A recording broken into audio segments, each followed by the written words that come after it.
Hər vaxtınız xeyir, dəyərli arıçı həmkarlar, hər birinizi salamlayıram.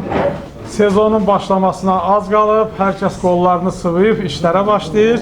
Və mən burada bizim ənənəvi gördüyümüz simalardan bugün sevinirəm ki, xeyli yeni üzlər var, yeni simalar var. Yeni gələnlərinizlə təkrar hər birinizi salamlayıram. Hörmətli həmkarımız Xəyal bəy hər zaman deyir ki, gənc arıçıları dəvət eləmək lazımdır, doğrudan da haqlıdır. Və burada mən gənc, yaşlı, hər nəsə bu səfər belə yeni simalar görürəm, bu da bizim üçün sevindiricidir. Və mən ənənəmizə uyğun olaraq bütün arıçıların son dövrlərdə, son 5 ildə belə fəxarətlə getdiyi, danışdığı Kəlbəcər balı, Ağdərə balı, Laçın balı deyirik. Oraları bizə bəxş eləyən, o torpaqlar uğrunda canından keçən şəhidlərimizin ruhunu bir dəqiqəlik sükutla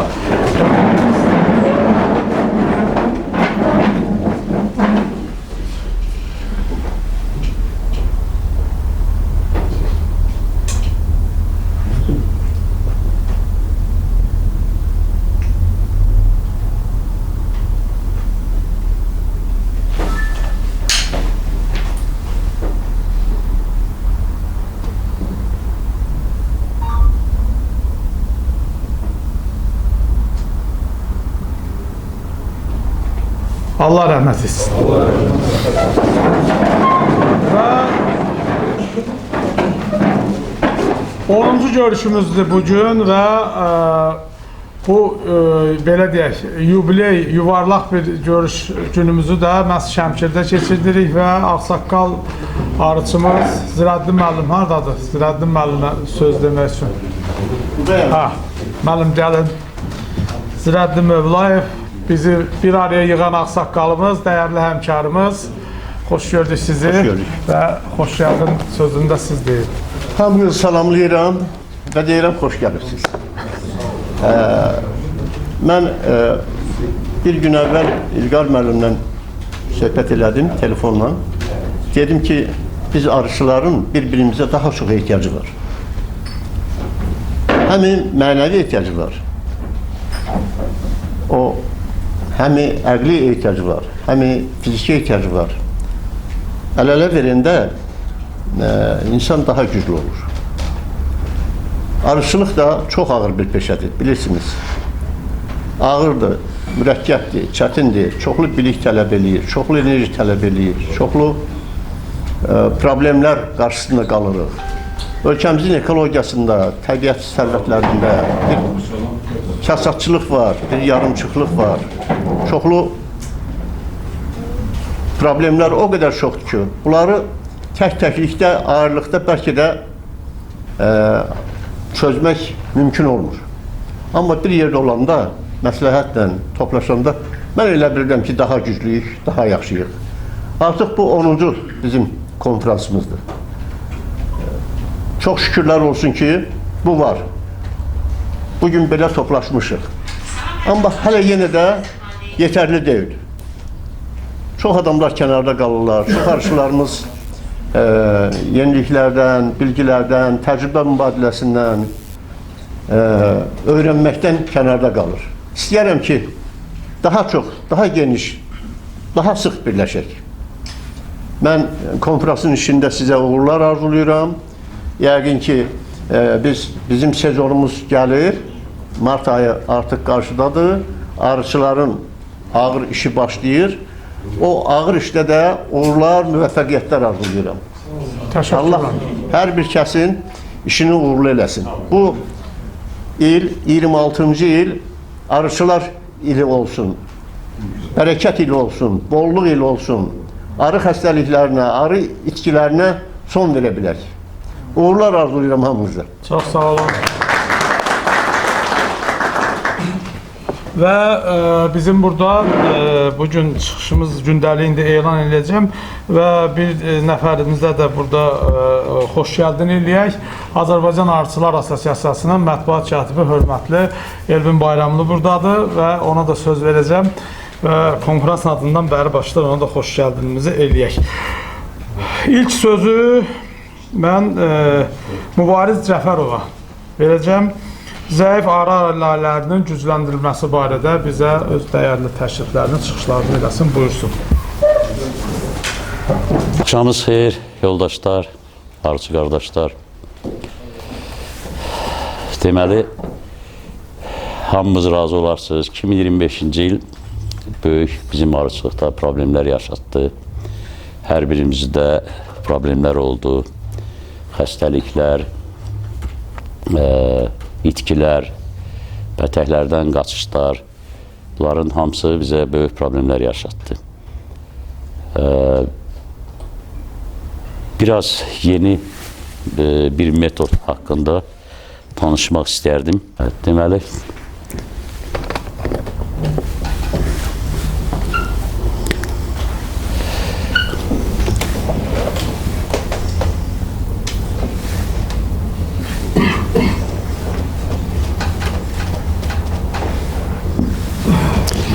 bu dəqiqə hər birimizdə zəif alələr mövcuddur. Yəni, ramka yarım, bir ramka, 2 ramka arı alələri var. Bunları biz necə eləməliyik ki, ana arıları heç olmasa bir xilas eləyə bilək. Yəni, əlimizdə elə analar var ki, yəni biz onu itirmək istəmirik. Metodlar çoxdur. İndi biz yer dəyişmə olur, müəyyən çoxdur metodlar. Bu da bir əlavə metod olaraq bunu istəyirəm sizin nəzərinizə çatdırım. Bu zəif bir alədir. Burada da bizim bir dənə hündürdən, burada da bir böyük gücdə bir aləmiz var. Tutaq ki, 8 çərçivədə, 7 çərçivədə dolu bir alədir. Belə deyək. Bunları biz ara kəsmə vasitəsilə sıxırıq, 4 çərçivəyə salırıq. Bu aləni də yığırıq bunun üstünə. 2 dənə ballı çərçivə əlavə edirik. Artıq bu zəif bir alədir, bu da güclü bir alədir. Bunu ana keçməz vasitəsilə, burada olduğu ana keçməz, üstünə də pəncərə toru dediyimiz bir şeydir. Pəncərə toru qoyub üstünə atırıq. Bu oldu bizdə. İndi gələk yeşiyin konstruksiyalarına. Bəzi yeşiklər var, nəfəsliklər ortadadır. Bəzilərində, məsələn, indi bizim yeşiklər, 8 çərçivələr hamısı kənarda yerləşir. O nəfəslik yerləri. Əgər belə konstruksiya yeşiklər varsa, biz burada artıq orta hissədə 2 tərəfdən ara kəsməni qoyub, 2 tərəfdən sıxırıq, ortada olmalıdır. Bu nəfəslik yuxarı mərtəbədə mütləq açıq olmalıdır. Bu da bizim girişimizdir ara aləsinin. Burada mütləq nəfəslik açıq olmalıdır. Düzdür, biz buradan bir qədər arı itirəcəyik. O problem deyil, yəni. 3 gündən sonra, mən bura qeyd edirəm ki, arıçıların yadında qalsın.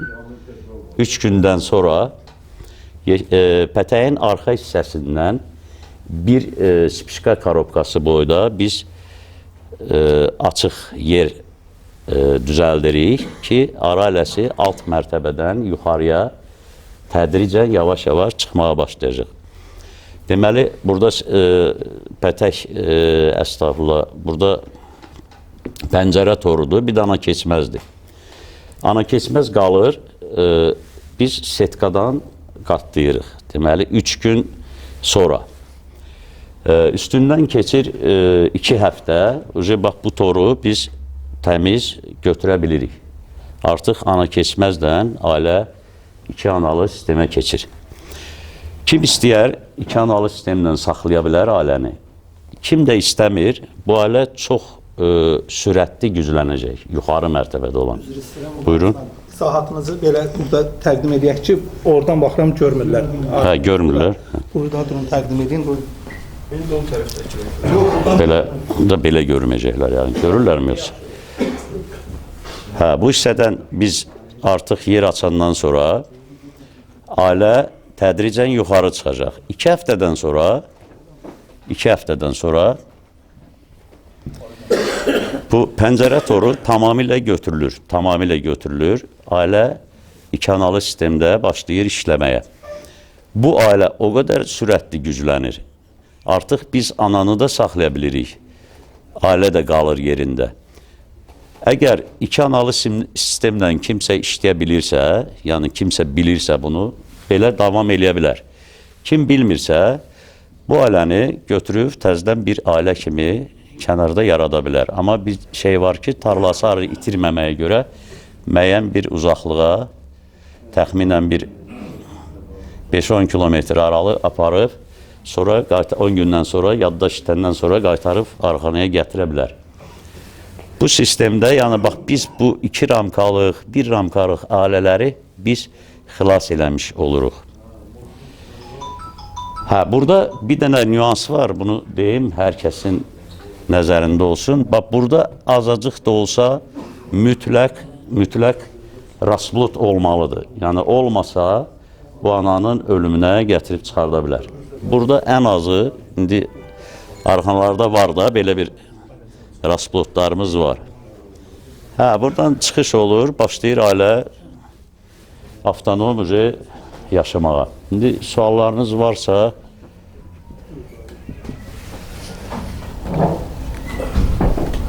Mübariz vardır. Bəli. Onlar birləşdirəndən sonra, deyirsiniz, bir həftədən sonra o... Ana keçməz qalır. Yalnız pəncərə toru 2 həftədən sonra. 2 həftədən sonra. Ondan sonra əgər 2 ana ilə davam eləmək istəsirik, o qayda da qalır da, ana keçməz qalır arasında. Bəli, onu bax, bu ana keçməz qalır. Buraya bir dənə ana keçməz əlavə olunur. Sonra gedir korpuslarınız. Bax, burada da ana keçməzdir. Burada da ana keçməz. Bu anda bir dənə ana keçməz. Mütləq, çünki ailə hələ söz yerində işləməlidir. Belə suallarınız varsa buyurun.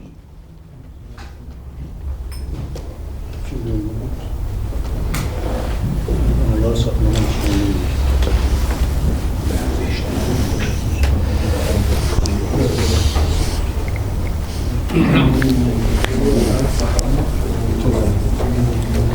Sual olan yoxdur. Buyurun. Mübariz müəllim, siz Bəli. onu özünüz öz təcrübəniz Bəli, təcrübədən keçmiş bir şeydir. Yox, hər şey öyrənilir. Kitablardan var. Bu, yəni biz artıq 2 ildir bunu sınaqdan keçirmişik. Yəni bu effekt verir. 99% analar qalır. Aşağı ailənin gücünə, yuxarı ailədə başlayır çox güclü inkişaf eləməyə. Amma böyük ailə olmalıdır da alt mərtəbədə. Çünki alt mərtəbə soyuq olur. Yuxarı mərtəbə isti olur. Ona görə mütləq alt mərtəbədə bir güc olmalıdır. İrlanda haqqında biraz təcrübəmə əsasən danışmaqda istəyirəm. Baxın, o yer dəyişməni deyirsiniz, yəqin ki da. Aha, buyurun. Buyurun. Bir oğluç ağırlığı da eləməyi Bəli. Buyurun. Siz ona gəlib çıxardı. Aha, necə edirsiniz, deyin. Tamamilə, yəni birləşdirmədən, heç bir, yəni sadəcə olaraq onu sıxışdırıb, yaxın məsafədən Yəni belə bir ailə nə qədər toxum atar ki, yəni mənim təcrübəmdə olur, bir ramkada ağrı, siz ona bağlanacaq. burada sürətli aşağı mərtəbədən yuxarı müəyyən bir ağrılar keçir. Bu ana başlayır toxumu daha da gücləndirməyə. Burada çox güclü fərq var. Yəni buna Orada analarda məsələsindən olacaq. xeyr, Deməyindən asılı olar. nə qədər güclü ana olsa, o öz müəyyən saydan artıq yumurtaya bilməz o. Düzdürmü? Arıya görə, Arıya görə. Arı ailə olmalıdır ki, o oldu, çox sağ olun.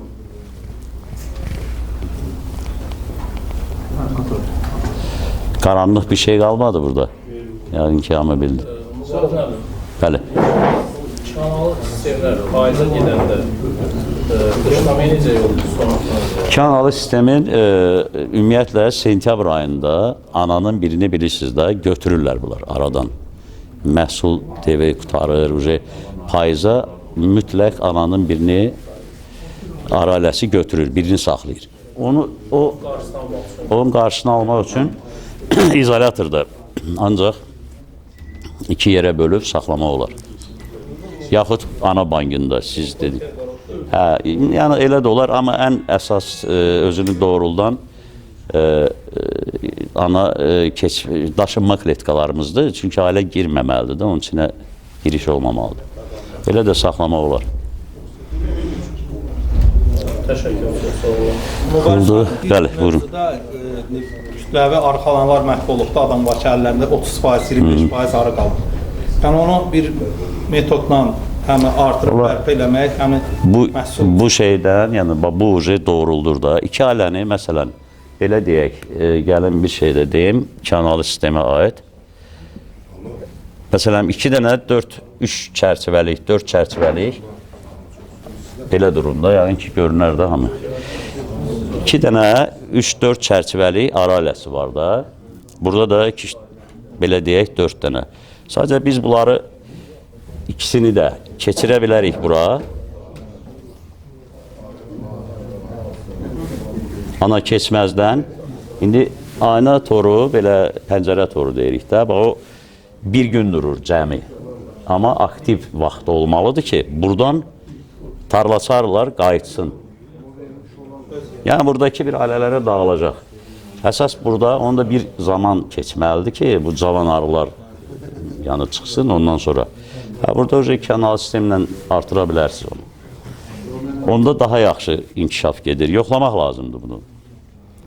Belə bu qədər. Sağ olun. Buyurun. Qabaqda. Arxaya yox, qabaqda. Çünki bu iki ailədə ikisi də bir səmtdən işləyəcək. Arxaya olmaz. Ancaq qabaqdan. Bu qışlamaya yollayanda burada mən nə edim? Bizdə kəmərlər var. Burada işlək yerləri var. Bildim, aydın oldu. Bura həmin kəmər qoyuldu. Kəmər qoyulandan sonra ailənin bir yuxarıda qaldı, bir aşağıda qaldı. Buradan da başladı ikinci mərtəbədə arı öz işləməyə. Düzdür, burada zəifləmə baş verdi. Zəifləmə burada verir, çünki tarlaçarlar. Hamısı gəldi aşağı. Bəli, aşağı gəldi. Amma buranın nə ilə qutardıq? Böyrərinə penoplast qoyuldu. Bu dəqiqə hal-hazırda inkişaf, dünən baxmışım. Burada daha üstündür. İnkişaf burada daha üstündür. Siz kanalı sistem işləyibsiniz də bu? Bəli. Gözəl. İntihası qışlamada bura bir örtük salındı ki, tam arada məsafə iyi, ondan sonra qoxu getməz, o məsafə saxlayır da. Aşağının bu istiliyi yuxarı çıxmasın deyə o kəsilir. Amma bu dəqiqə hal-hazırda bu illəri kanalla yolladıq, burada yüksək sürətlə inkişaf gedir. Çünki istilik burada da istiyə görə. Bəli. Çox sağ olun, gözəl. Bəyə onu sual verdilər oradan, ona görə. Əgər bu da mübarizlə də qeyd elədi, buradan ana götürülməsə, ikisindən birini seçəcəklər, birini saxlayacaqlar. Birini saxlayacaqlar, sentyabr ayında götürülür. Yəni əlaqəni kəsmək lazımdır. Kəsilməsə onu götürülür. Bəyə oradan canlı həmin sual verdilər. Əgər iki ananı qışlamaya yollayanda, bax bu ana kesməz qalır, iki ana qışlamaya gedirsə, ana mümkündür. Sadəcə yaza alt mərtəbə çox zəif çıxır. Onu mən hamısını keçirtmişəm sıraqda. Yəni ananın işini də saxlayırlar. Bir arı yuxarıda saxlamışam, birini altda saxlamışam. Alt zəifləməsin deyə arasına mütləq bağlamaq lazımdır. Hələ Füzuli müəllim bağlamayanda Füzuli müəllim.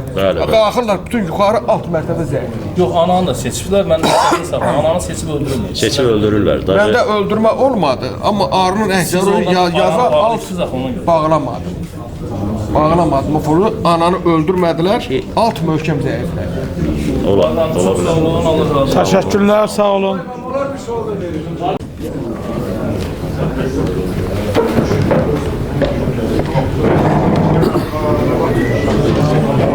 Dəyərli həmkarlar, mən indi sözü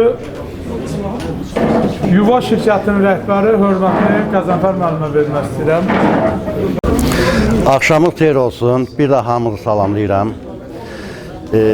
Baxmayaraq ki, uzun illərdir mən arıçılıqla məşğulam. Arıçılıq sahəsində kifayət qədər bilgilərim var. Amma burada mən tanıdığım yoldaşların içində kifayət qədər məndən yüksək səviyyəli arıçılar var. O yüzden mən sizə arıya necə qulluq eləmək, dərmandır, bəsləməkdir, artırmaqdır, onları izah eləməyəcəm. Mən sırf arı yeşik istehsalçısıyam. Yuva arıların istehsalçısı. O yüzden yuvaların yeşikləri istismar qaydalarından mən sizə deyəcəm, hansı çox arıçılar bilmir və ya da yanlış hərəkət edir. Bu da zonalara göre dəyişir. Mən əsl xüsusilə bizim qərb zonası üçün arı yeşikləri necə istismar etmək lazımsa onu izah etməyə çalışacağım. Birinci, bizim bu yuva şirkətinin istehsal etdiyi yeşiklərin üstünə bəzi adamlar niyə əski, döşəkçə, salafan sərmirlər. O da gəlib yapışırır, sonra zəngilər bu niyə yapışdı, nə bilim, nə. O düzgün deyil. Salafan sərirlər, döşəkçəlik qoymurlar, tərləmə verir, deyirlər ki, salafan olmaz, tərləmə verir. Əksinə salafan əskidən də, döşəkçədə hər şeydən üstündür. Niyə? Əskini salırıq. Arı mütləq əskinin altını propolislə təzdən suvaq vurur. Çünki oradan mikrob, bakteriya gələ bilər. Ona elə lazımdır. Yəni arının nə istədiyini arı bizdən yaxşı bilir. Ona görə ən effektlisi polietilen, qalın, stolun üstə sərilen qalın salafandan çəkirsən, üstə də mütləq, ya döşəkçəli yoxdursa, mütləq döşək qoyulmalı, istənməli ki, o tərləməsin. Tərləmə ondan irəli gəlir. Yeşik yoxdur, əyəni sürətdə göstərir. Gətirin, yoldaşlar gətiribsə, əyəni göstərəcimdir. Hə, indi əvvəlcəni gətirib qoymadın, yoldaşlar getiribsə, hə, əyəni... Bəli, penoplast qoymaq olar əlavə, necə ki, yeşin ramkaların yanı kəsin, penoplastını kəsilər, həmin qədər üstlərə qoyanlar var. Beşli paralonlar var, masarlar. Ondan da kəsir. Bəli, ondan da qoymaq olar. İndi döşəkçəli qoyanda ehtiyac olmur. Amma döşəkçəli qoymasan, isti soğuk havan o salafanda kondensat yaranır, altdan tərləmə verir. Salafan nəyə görə yaxşıdır qoymaq? Arıçın belə çox adamın vaxtı məhduddur. Gəlib arıyı hər gün söküb baxa bilmir də. Qapağını götürsən, döşəkçəni, əskini, döşəkçəni, yem qabını götürüb bir-bir arıya çatana qədər vaxt gedir. Amma ramkaların üstüne salafan qoyanda döşəkçəliklə qapağı belə qaldırıb, bir dəqiqə gəl bir izah eləyim.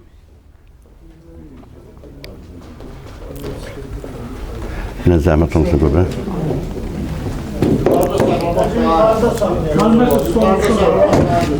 Təşəkkür edirəm qanunum, sağ olun. Elə bir gəldin, işdən gəlirsən, bir arılar reviziya eləmək istəyirsən. Kifayətdir ki, belə qaldırıb salafandan görünür. Ramka istəyir, istəmir, list istəyir, vəziyyət neyədə qoydun, keçdin o birisində. Çox rahat olur salafanla. Yəni, arını narahat eləmirsən, arı sən narahat eləmir. Yəni, reviziya eləmək üçün çox udoblu olur. Bu bir. İkinci məsələ. Çoxlu müzakirələr gedir ki, arı yeşiğinin altı açıq olmalıdır, ya bağlı olmalıdır. Mənim uzun illər müşahidəm onu göstərdi ki, bu bölgələr üzrə dəyişməlidir. Məsələn, bizim qərb bölgəsi, Kiçik Qafqaz zonası ən Azərbaycanın Naxçıvandan sonra ən quru iqlim zonasıdır. Arı bala bəsləmək üçün, süfrələr tökmək üçün, onları yetişməsi üçün yeşik daxili bilirsiniz ki, 85% rütubət lazımdır. Yayda vaxtı, isti havalarda bizdə rütubət düşür 30%, hətta 25'e qədər düşür. Ən yaxşıda 40-45%'dir. Yeşin altını qoyur tam açıq. Az da olsa havada oynamaq, külək olur. Yeşin içini qurutdu. Süfrələr quruyur, inkişaf elə bilmir. Eləsə belə çox keyfiyyətsiz arılar çıxır. Arı çox eşit çıxır, suşa hiç gəlmir, ya 5-10 gün yaşayır, yaşamır. Yəni keyfiyyətsiz çıxır, ya da heç çıxmır. İndi arıçı yoldaş deyir ki, yayda yumurtanı azaldır. Xeyr, ana azaltmır. Dəfələrlə müşahidə eləmişəm. Baxırsan, ramkada bugün yumurta var. Sabah baxırsan, ramkada yumurta yoxdur. Hava çox istidir, rütubət yoxdur. Yumurta çatlayır, bunu arılar atır barı, ana bir də yumurtuyur, bir də yumurtuyur. Ana taqətdən düşür. Orada rütubət çaşmaması var. 85% rütubət yoxdur. Arı rütubəti yaratmaq üçün çöldən damcı-damcı nektar əvəzinə su daşıyır. Düzür damcıları qanatlarından rütubət yaradılır. Biz də altına açıq qoyuruq, gedir. Rütubət gedir, əmələ gəlmir arı. artmır, çoxalmır. O yüzden elə yay vaxtı ana damlama zaten həmin vaxtda düşür. Amma yaz vaxtları xeyr.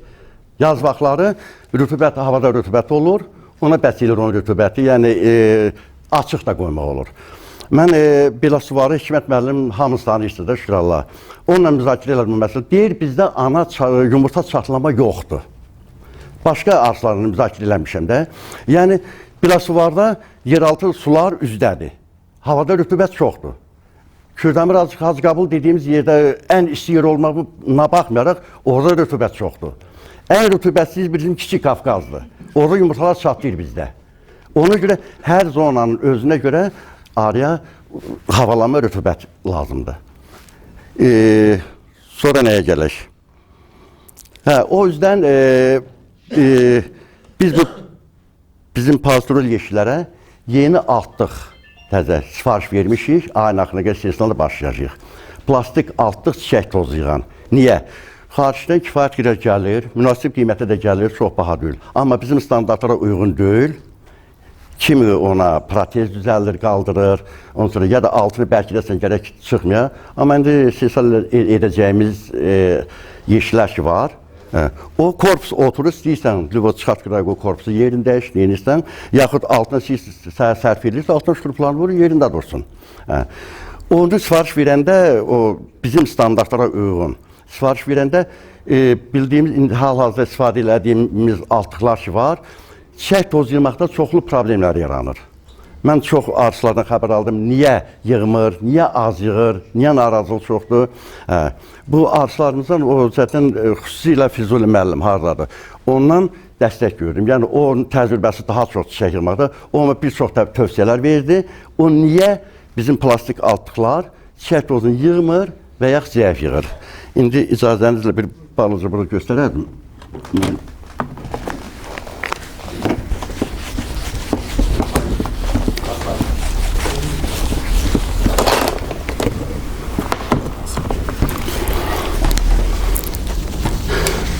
Yuxarı bağlıysan arı aşağıdan keçir. O arı keçən setkanın en kəsiyini göstərdim.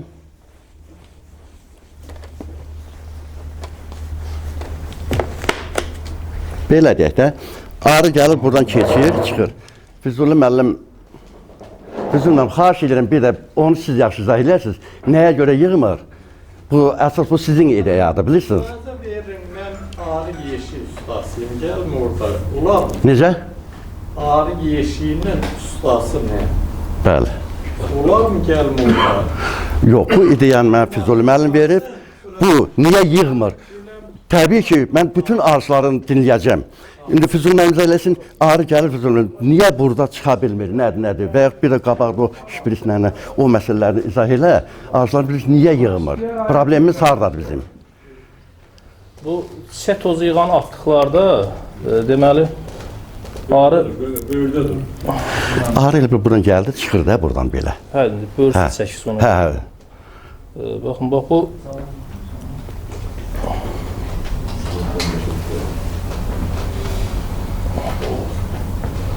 arı buradan çiçək tozu yığan atdıqlarda, bax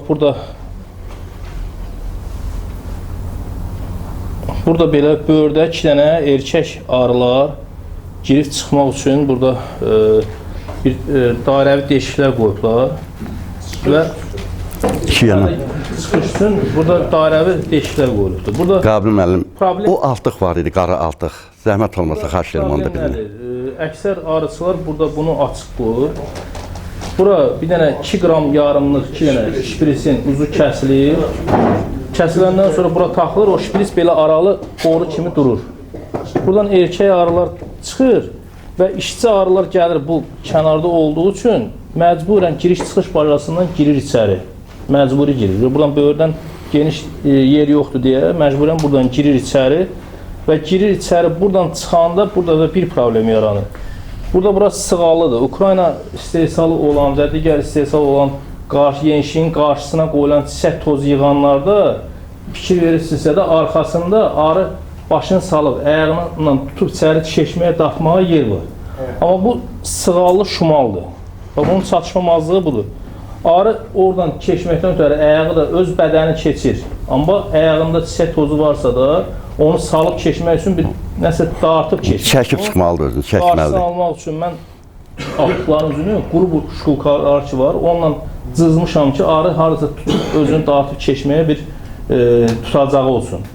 İndi Qəzənfər müəllimlə də danışdıq. Qəzənfər müəllim dedi ki, onun yəni götürüləcəkdir o həmin maneə burada yaradılacaq ki, ayağının arı başını saldı, qabaq ayağından özünü dartıb içəri sala bilsin.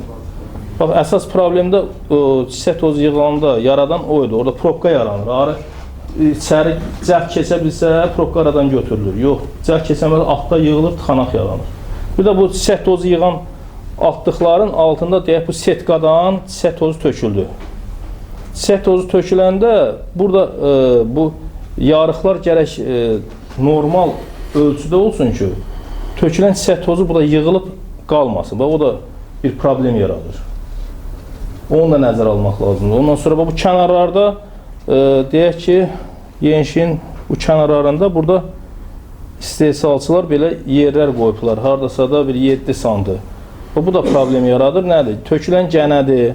Buradan deyək, nəmişlik varsa, əgər divardan suyun axması varsa da, o gəlir, bura tökülür bu böyrə.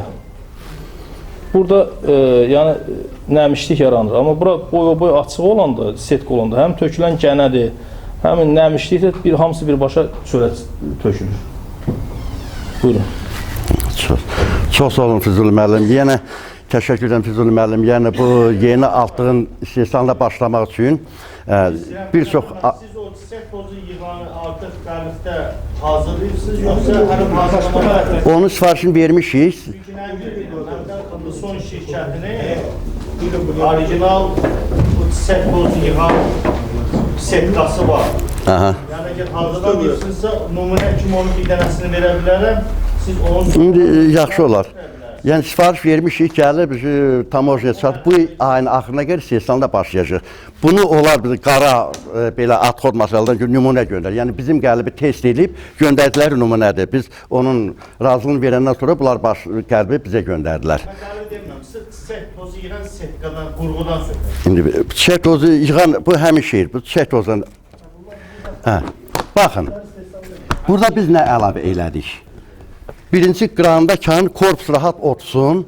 Yəni lazım olan korpusun yerini dəyişmək olsun. Yəni altdan kim istəsə şurup yerlər var, bağlaya bilər. Kim istəsə bağlaya bilməz. Sonra bunu çıxartsa altı tam açıq setkadır. Görə bilirsinizmi? Tam. Gənə tökülünü birbaş padnosa töküləcək, hamı görəcək.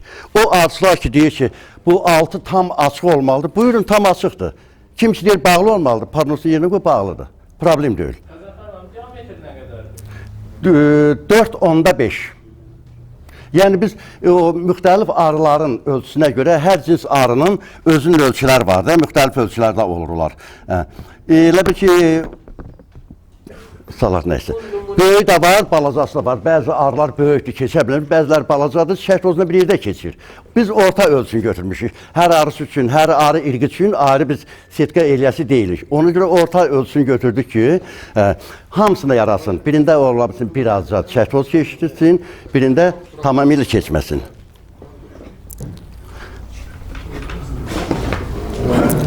Bizim əlavə etdiyimiz əlavələr bundan ibarətdir.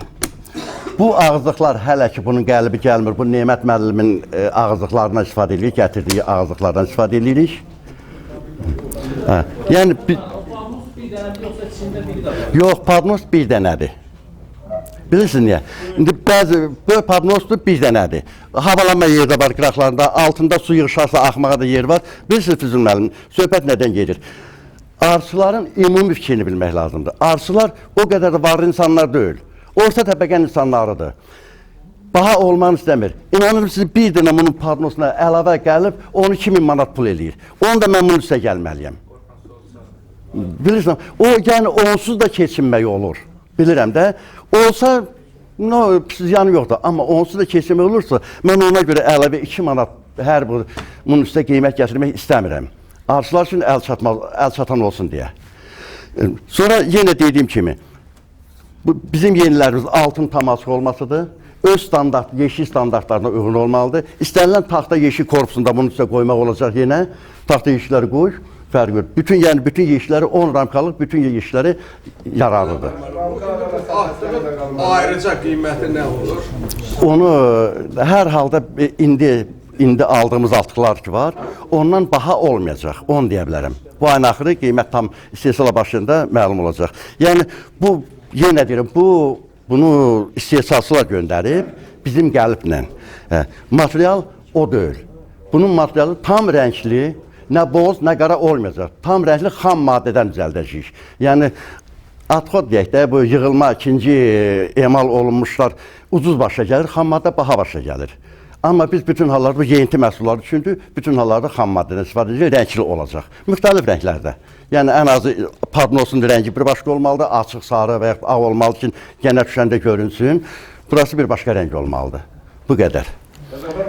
Buyurun gəlin. Ramka ilə yeşil ara məsafəsi nə qədər qalırsa? Altında mı? Aha, tamam. Burada altında qalır 2 sant yarım xola qədər. Amma ramkanın altından, padnosun altına qədər 7 santimetr yer var. Ramka ilə setkə qədər olamaz. Setkə, hə, 2 sant yarım. 2 sant yarım yer. Amma belə deyək də, bu tam setkadır, hava tutumu çoxdur altında. Padnosa qədər 7 santimetr yer var. Sonra bu arı yayda salxım verir. Qabağına sallanır, salxım verir. Bu təbiidir. Taxta işlərdə təbii daha çox salxım verir. Çünki isti soyuq mübadiləsinə görə. Bunlarda qismən az verir. Amma bütün hallarda bunlarda da verir.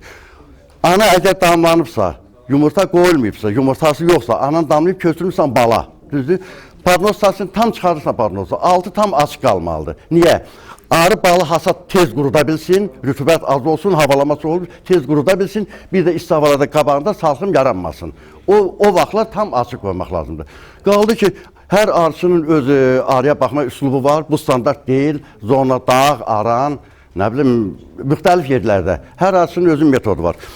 Kim nə gəlişdir, o qədər havalama qoya biləcək. Mən deyirlər ki, buna qoymuşum 20-nin 25'i havalama, kim deyir, yox, çox balacadır. Kim deyir, oran mən nə ilə tutum, necə elim ki, tutulsun. O zərurətdən bunu istehsal eləməyə başladı. Yoxsa gəlirdi, elə qiymətlə baha deyildi, varımız idi. Həmin o zərurətə görə biz yenidən bunu istehsal eləməyə başladıq. Diqqətinizə görə çox sağ olun, təşəkkür edirəm. Kimin sualı varsa buyurun. Buyurun. Mənim kütləvi oyun artılığının satışı da olacaq mı sizdə? Əlbəttə kütləvi satış olacaq, tək satış olacaq. Canlılarda onun belə deyək, set tozunun deşlərdir. Ön hissədən başlayır, yoxsa müəyyən bir məsafədən sonra başlayır? Tam öndən axıra qədərdir. Bir tam öndən axıra bütün eləmişik ki, arada arı çoğunda tıxac yaranmasın. Bir də padnusu da tam axıra kimi dayanır. Bax, altdığın arasıdır. Orada şal verilmir. Yox, ramkanın şanın ən aşağısını olsa güclə örür. Oradan aşağı şan örmək heç vaxt olmur. Olmur elə bir şey. Buyurun. Bəli, bəli.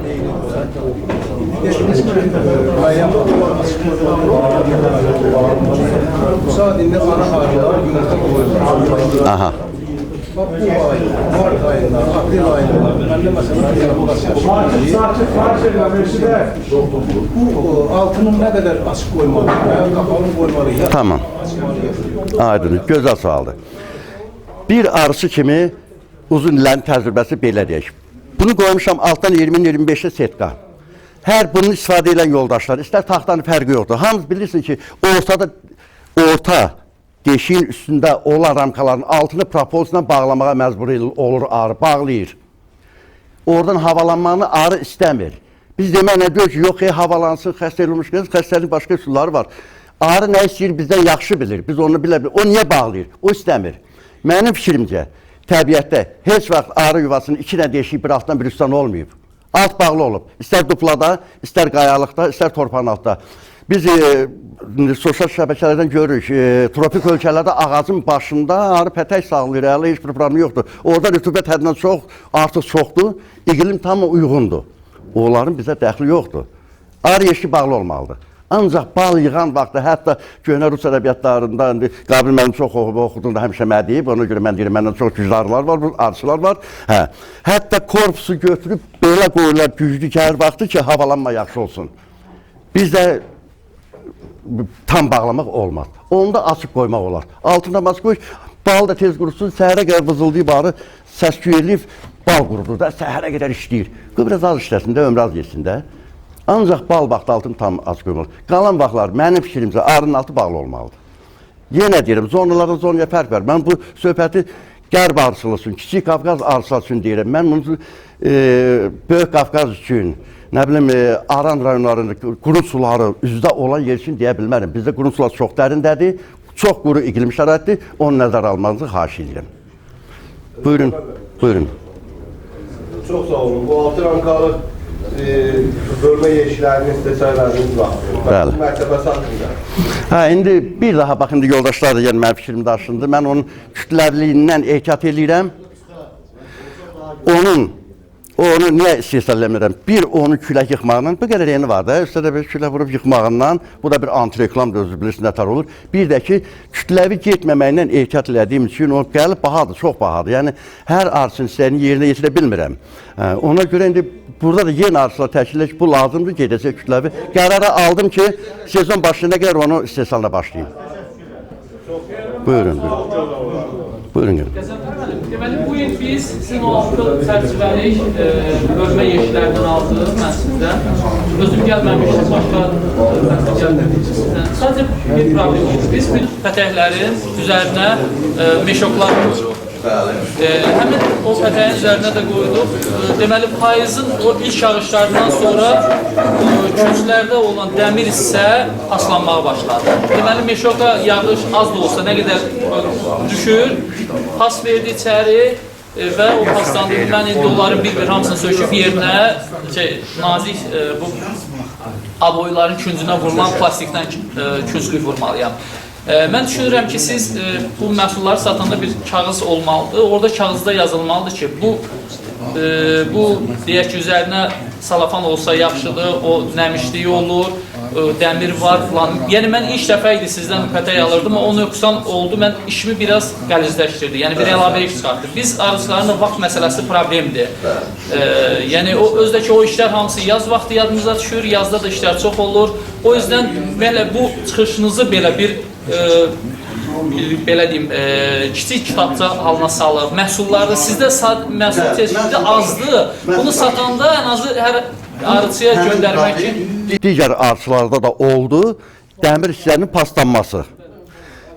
Mən onu dəqiq hələ də bu dəqiqədə tuta bilməmişəm ki, bu həmin dəmirin, üzü sinklənmiş dəmir də, onun keyfiyyəti aşağı olub, yoxsa turşudan mı olub, onu tam dəqiqləşdirə bilmirəm.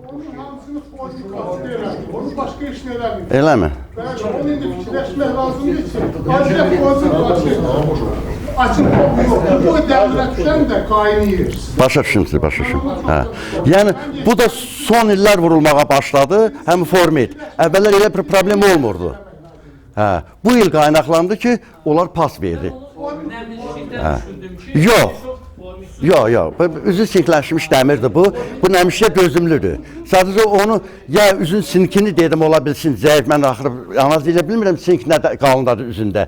Ya bir partiya, ola bilsin sinki zəif gedib, ya da formit onu o günə salıb. Aha. İndi bir sözlə deyim, qardaşım, bir sözlə deyim, bir söz... Buyurun.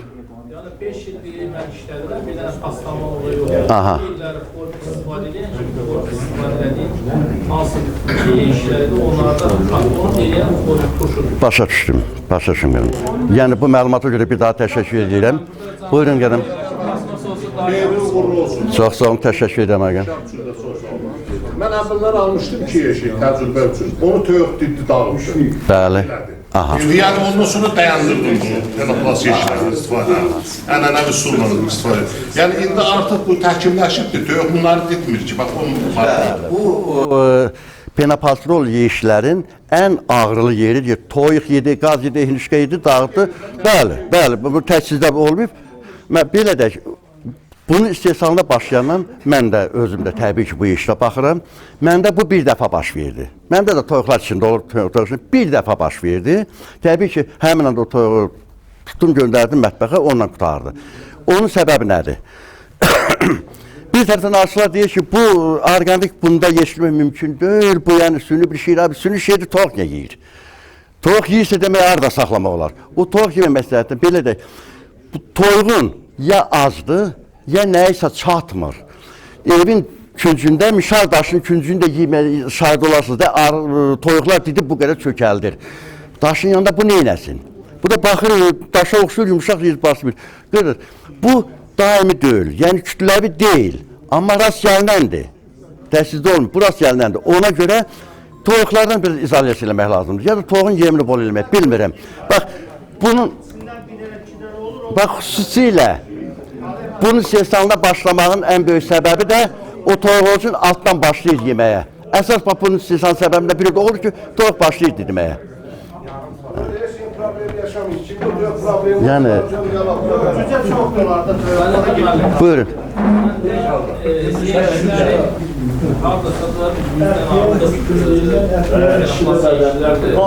Hamısında da bir dənə mən öz atılır. Hamısında çiçək tozu yılan atıldı. Yəni, toyuq yeməyi yox. Əsas bu düşmanın qaldı. Orta yaxın toyuq var. Onu mən də seyirah bildirdim ki, gençliyin altı ağ görür, toyuq hisslərindən bir ağ düşər. Kalsiyum edib buna başlayır dimdələməyə.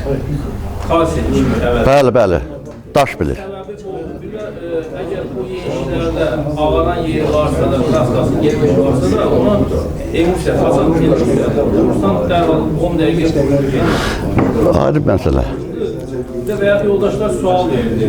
Onu da üzr istəyəmin sözünü şəxsin qalsın demək, özünə xoş bilirəm. Yeşiyin altında məsafət çox olmalı, heç kim ondan qormasa ki, arı orada şam toxuyacaq. Mən də yeşiyin altından bax, bu atlıqların üzərindən kəmər düzəltmişəm ki, mərtəbə sistemini işləməkdən üzər. Yeşiyin altından 7 santı, 6 santı məsafə var. Arı orada bir dənə tətək toxumur. Arı oradan tarlaçı arılar sallaşır yayanda, kimdə məsafə çoxsa da görür. Tarlaçı arı çöldən suyudur, nektarıdır, çiçək tozu, gətir qeybi yuxarı. O yuxarı mişətlərin hamısı aşağıda salxın vəziyyətlə sallanır, səhər öz işini sallanır. Bir sünni odur. Bir də ki, yəni uzun, 10 haqqında uzun danışma olur. Amma o vaxt orada arı pətək toxuyur ki, arıcı təməl pətək lazımdır. Onu təmin eləməyib. Məcburiyyət qarşısında qalır. Yer lazımdır, o boşluqdan istifadə edir. Onu da toxumağı arıcının xeyləri ki, arı iş tapmayıb, birisi həyalına düşməyə fikirləşir. Bir də bir şey unutdum demək, qışlama zamanı ən yaxşı üsul, əgər mağazın varsa, mağazını qaldırıb lapalta polunuzda qoysun, arasında hava patuşkası qalsın. Yoxsa boş korpus qoyun da altda birinə. Qoy hündürdə qalsın, hava patuşkası deyilən bir yerdə, ağır qazlar, nəmli hava ora yığışmaz üçün arı çox gözəl qışlayır onda. Artıq korpusu, mağazını qoyun da altda qoyun, qaldır yuxarı, yazda dəndirərsiniz. Yəni bu da çox effektlidir. Bir də təşəkkür edirəm. Qapaq deyir, altlıq deyir, niyə satılmış deyir, yəni ehtiyac var bir də... Nə qapaq? Bəli, qapağa təkcə satmağa, bir də qaskasını nə istifadə edəyək? Qapaq, bütün detallar tək satılır, elə şey yoxdur. Bütün detallar tək satılır, kraska Fabın bu sintetik boya, Fabın kraskasıdır, ən yaxşı tam budur. Ondakı rastavaretilini yox, benzinlə qatmaq. Rastavaretilini qatanda soyula bilir. Benzin qismən əridir deyəm ona, qismən, yaxşı yapışır. Bir də təşəkkür, vaxtım çoxdan bitdi. Buyurun əqə. Dezinfeksiya, bəli, gözəl sualdır. Bu yumuşaq materialdır, möhkəm qaşımaq olmur, yandırmaq olmur. Qaynar, şani qaynar suyunu bir də vurursan, mumu da əridib tökür, xəstəliyə da aparır. Ancaq qaynar suyuna dezinfeksiya olunur. Xeyr, əritmir. Su 100 dərəcədən yuxarı qalxmır, bu da 130-140 dərəcədə ərir. Əritmə problemi yoxdur.